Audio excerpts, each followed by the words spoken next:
Our next presenter is Irving Martinez from the mathematics program. And Irving's presentation is entitled, Why Are Stents Still a Problem and How We Can Finally Fix Them. And so I'm going to check, is the timer good to go? And are we good to go online? Irving, the time will start when you begin. How many of you have heard of stents or know anyone that has one? In that case, you might want to stick around for the next 3 minutes.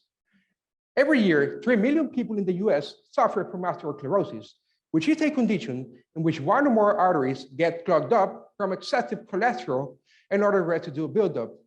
There are 3 main ways to go around this. 1, by eating healthier and exercising, but of course, nobody's going to do that. 2, through a quite invasive heart bypass surgery in which they have to cut you open. Or 3, we use stents. But what is a stent?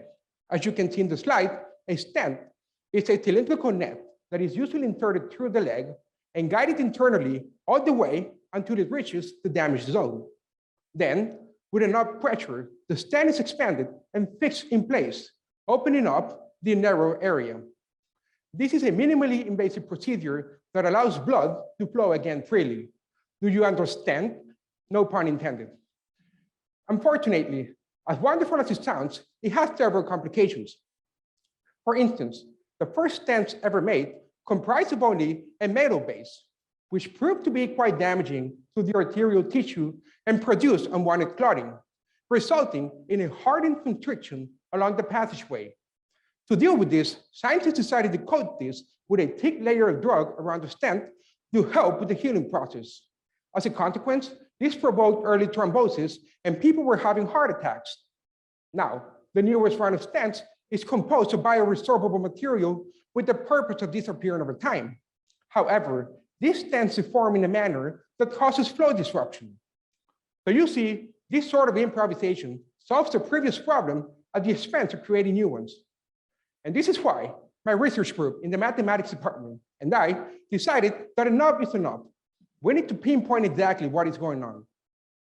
In my research, I worked with partial differential equations, which is a fancy way of saying that I solve for x.